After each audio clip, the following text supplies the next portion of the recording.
Au niveau des déformations, nous avons 4 possibilités qui se trouvent derrière l'outil de rotation ici. Si vous laissez la souris avec le clic gauche appuyé, vous avez les 4 options. La rotation, la mise à l'échelle, le miroir et la déformation. Si je pars sur base d'une forme simple comme un rectangle, sur lequel je peux changer les couleurs de contour et de fond,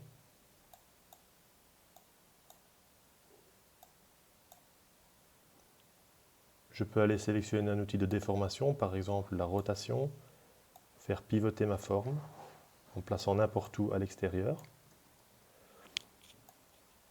En utilisant la touche majuscule, je contrains la rotation à un angle de 45 degrés chaque fois. Je relâche la souris toujours d'abord. Nous avons l'outil de mise à l'échelle qui nous permet d'agrandir. De nouveau avec la touche majuscule, cela contraint les proportions. On peut également double-cliquer sur l'outil de mise à l'échelle, ce qui nous donne une fenêtre de dialogue qui nous permet de donner une échelle uniforme ou différenciée, donc horizontale et verticale différentes. Nous avons également l'outil miroir qui va nous permettre d'effectuer, on dirait une rotation ici, mais il s'agit bien d'un miroir, donc d'une symétrie. Je vais placer mon élément différemment pour qu'on le voit mieux et le déformer un petit peu.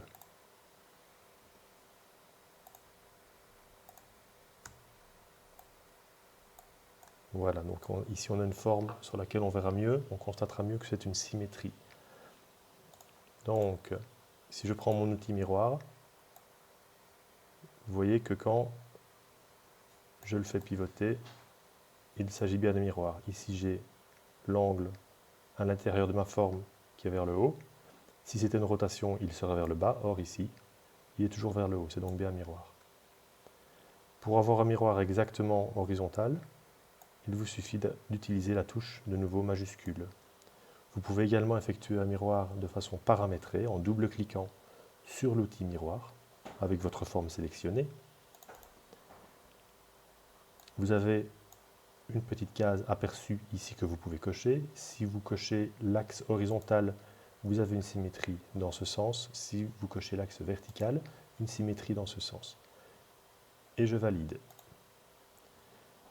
La dernière transformation est l'outil déformation que vous pouvez utiliser de façon libre, c'est-à-dire sans rien toucher. C'est assez compliqué à maîtriser puisque ça part vite, vous voyez, dans un sens ou dans l'autre.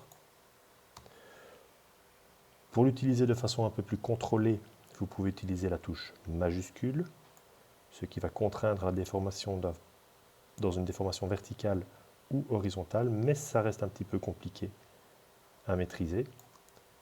Pour avoir vraiment un contrôle quasi total, vous remarquez qu'ici vous avez un centre de déformation, la petite croix bleue, comme pour la rotation, ce que je reverrai juste après.